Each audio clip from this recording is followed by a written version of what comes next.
जब सृष्टि की नींव पड़ रही थी, तब आकाश अनंत था और पृथ्वी एक नवजात शिशु की तरह कोमल थी।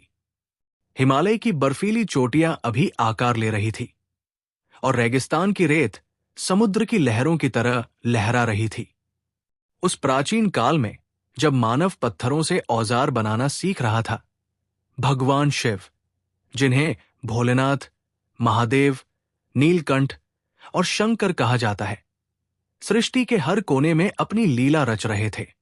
उनकी जटाओं में गंगा बंधी थी, गले में सर्प लिपटे थे और हाथ में त्रिशूल चमकता था। वे न केवल हिंदुओं के देवता थे, बल्कि वो अनंत ऊर्जा थे जो हर प्राणी के हृदय में बसती थी। रेत के कणों में, हवा की सांसों में और आत्मा की गहराइयों में ये कथा शुरू होती है एक ऐसी पवित्र भूमि से जो आज मक्का कहलाती है, लेकिन उस युग में इसे महाकालेश्वर कहा जाता था। शिव का गुप्त निवास, एक ऐसा स्थान जहां समय और स्थान एक हो जाते थे। रेगिस्तान के बीच एक ऊंचा टीला था, जहां रेत दिन में सूरज की तरह चमकती और रात में चांद की तरह ठंडी हो जाती। तारे इतने निकट लगते थे मानो शिव की जटाओं में उलझे हुए हों। यहां बेदुइन जनजातियां रहती थी, साधारण लोग जो ऊंटों के साथ रेगिस्तान पार करते, सूर्य और चंद्रमा की पूजा करते और जीवन के गहरे अर्थ की तलाश में भटकते। उनके हृदय में एक खालीपन था, जैसे रेगिस्तान में पानी की प्यास। वे एक ऐसी शक्ति की तलाश में थे जो उनके जीवन को अर्थ दे, जो उनके दुखों को हर ले। एक रात्रि, जब पूर्णिमा का चांद रेगिस्तान को चांदी की चादर ओढ़ा रहा था, आकाश में एक दिव्य प्रकाश चमका। वह प्रकाश न सूर्य का था, न तारों का, न ही किसी तूफान का। वो था शिव का स्वयंभू रूप। भोलेनाथ प्रकट हुए, भस्म से लिपटे, जटाओं में गंगा की धारा लहराती, गले में रुद्राक्ष की माला और सर्पों का हार और नंदी पर सवार। उनके गण, भूत, प्रेत, गंधर्व और यक्ष उनके साथ थे, जैसे सितारे अपने आकाश के साथ। रेत पर उनके कदम पड़े और रेगिस्तान में कमल खिलने लगे। हवा में एक मधुर ध्वनि गूंजी, जैसे गंधर्व वीणा बजा रहे हों। जनजातियों का सरदार हारून, एक बूढ़ा लेकिन बुद्धिमान योद्धा, अपने कबीले के साथ एक टीले पर बैठा कथाएं सुना रहा था। उसने ये अलौकिक दृश्य देखा और आश्चर्य से स्तब्ध हो गया। उसने हाथ जोड़कर पूछा, हे तेजस्वी पुरुष, आप कौन हैं? ये रेगिस्तान तो मृत्यु की भूमि है, फिर आप इसमें स्वर्ग क्यों रच रहे हैं? शिवजी की आंखों में करुणा का सागर उमड़ आया। उनकी मुस्कान ऐसी थी जैसे सूर्योदय ने रात को गले लगा लिया हो। वे बोले, मैं हूं भोलेनाथ, जो भक्तों की एक पुकार पर आता हूं। ये रेगिस्तान मृत्यु की नहीं, जीवन की भूमि है। यहां मैं एक तीर्थ स्थापित करूंगा, जहां सभी प्राणी एक होंगे, न कोई हिंदू, न मुस्लिम, न कोई और। मेरी भक्ति में कोई भेद नहीं। मैं हूं वो शक्ति जो हर हृदय में बसती है। ये कहकर शिवजी ने अपना त्रिशूल धरती पर मारा। भूमि कांपी और उसमें से एक काला पत्थर उभरा, स्वयंभू शिवलिंग। वो पत्थर इतना चिकना था, इतना गहरा, कि उसमें रात्रि का अंधेरा समाया हुआ लगता था। लेकिन उसमें एक आंतरिक ज्योति थी जो देखने वाले के मन को शांत कर देती, जैसे गंगा की धारा प्यासे को तृप्त करती है। जनजातियां शिवलिंग के सामने सिर झुकाने लगी। उन्होंने परिक्रमा शुरू की और मंत्र जपे, ओम नमः शिवाय। उनकी आवाज रेगिस्तान में गूंज उठी, जैसे हवा में संगीत। शिवजी वहां रहने लगे। वे कभी रेत पर ध्यान लगाते, कभी बच्चों के साथ हंसते और कभी बेदुइनों को जीवन का मोल सिखाते। एक युवा, जिसका नाम इस्माइल था, रेगिस्तान का एक नन्हा योद्धा, शिवजी के पास आया। उसने पूछा, हे प्रभु, ये रेगिस्तान इतना कठोर क्यों? हमारी प्यास कभी खत्म नहीं होती। जीवन का अर्थ क्या है? शिवजी ने उसकी ओर देखा, जैसे एक पिता अपने बच्चे को देखता है। वे बोले, इस्माइल, रेगिस्तान जीवन का दर्पण है।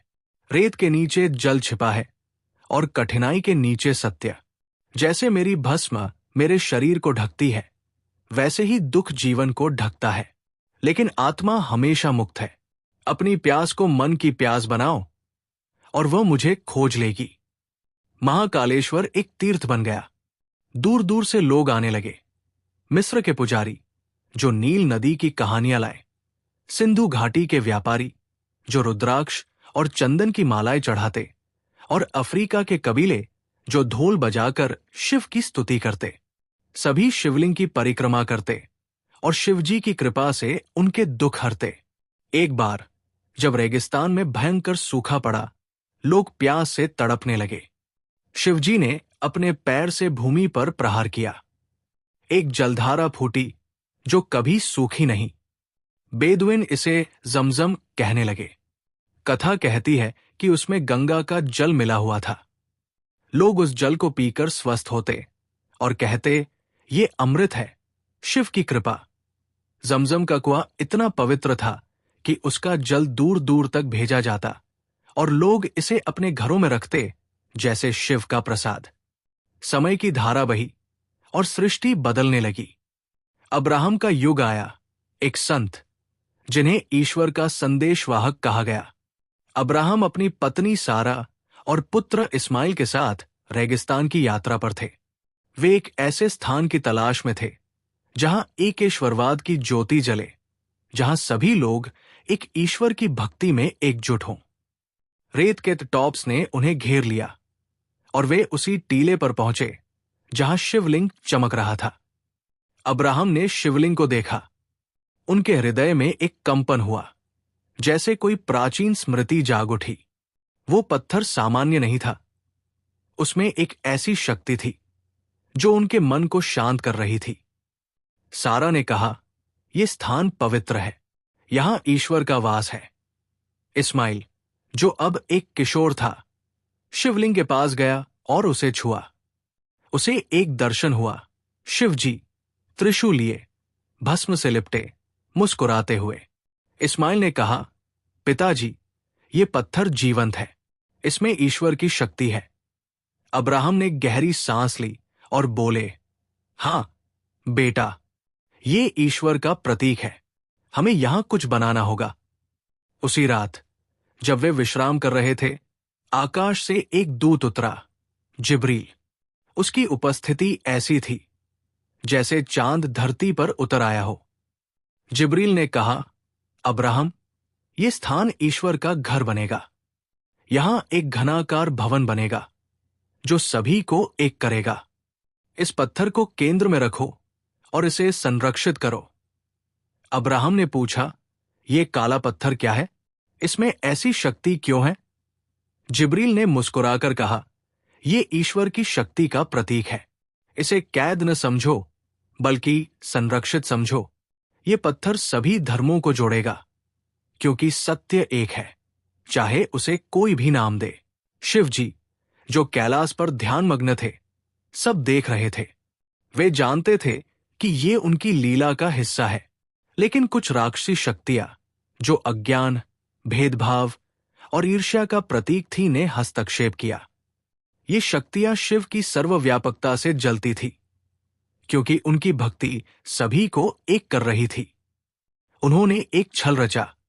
एक रात्रि जब पूर्णिमा का चांद रेगिस्तान को रोशन कर रहा था, उन्होंने शिवलिंग के चारों ओर अदृश्य जंजीरें बांध दी।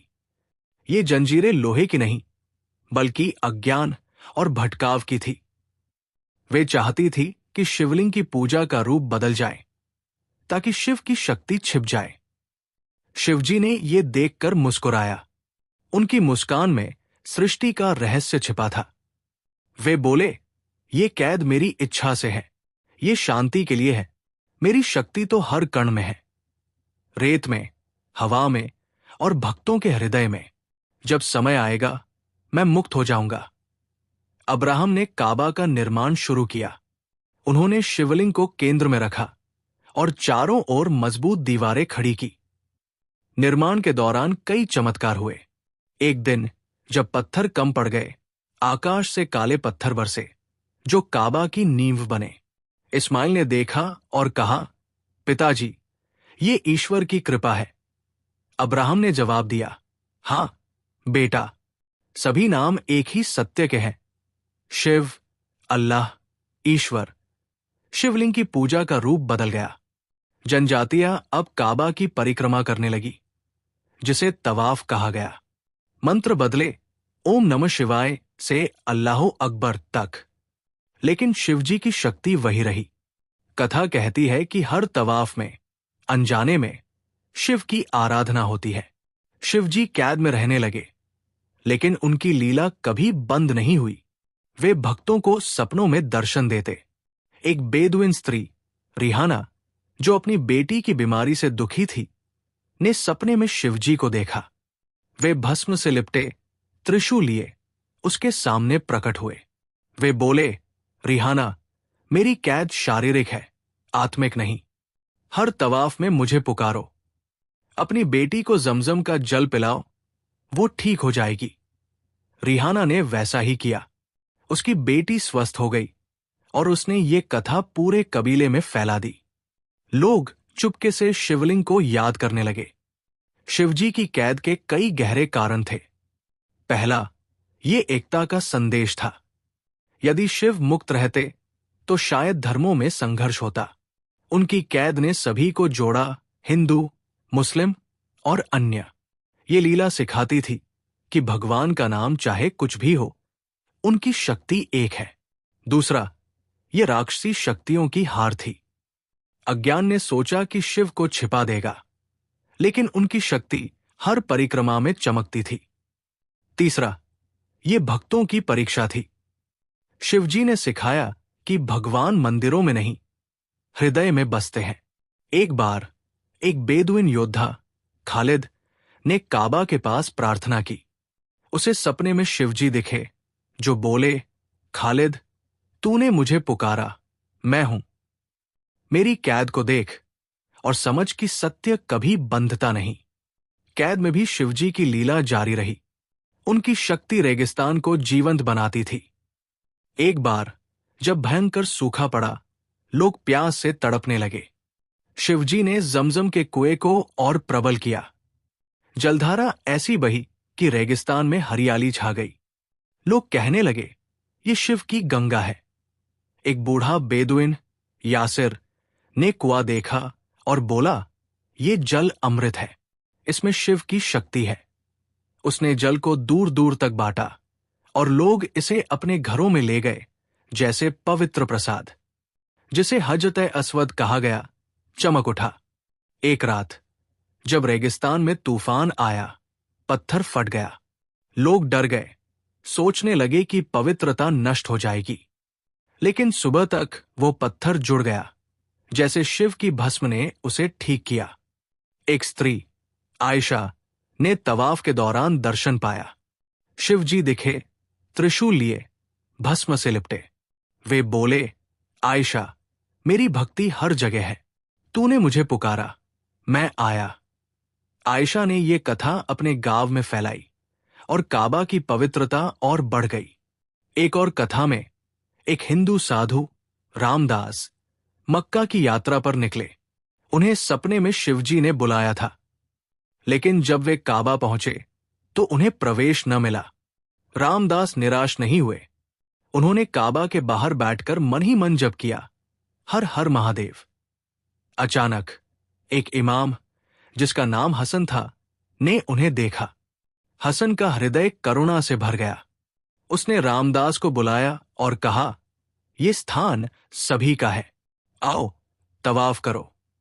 रामदास ने परिक्रमा की और उन्हें लगा कि शिवलिंग की जंजीरें ढीली पड़ रही है।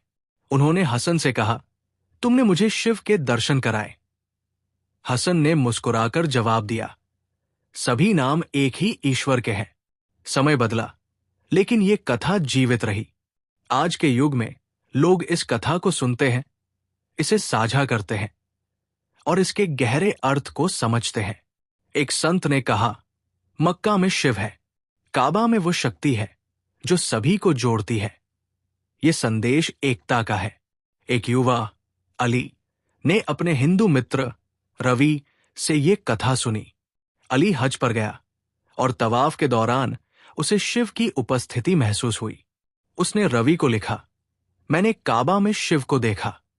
सभी एक है, शिव, अल्लाह, ईश्वर। रवि ने जवाब दिया, ये भोलेनाथ की लीला है। कथा ने लोगों को जोड़ा। एक बार एक गांव में हिंदू और मुस्लिम समुदायों में तनाव था। एक बूढ़े साधु ने ये कथा सुनाई।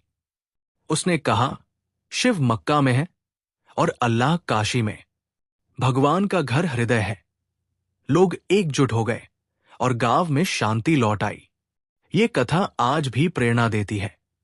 यूट्यूब पर, किताबों में और लोगों के हृदयों में कथा का अंत मुक्ति में है। कथा कहती है कि एक दिन जब विश्व में पूर्ण शांति होगी, एक महापुरुष आएगा।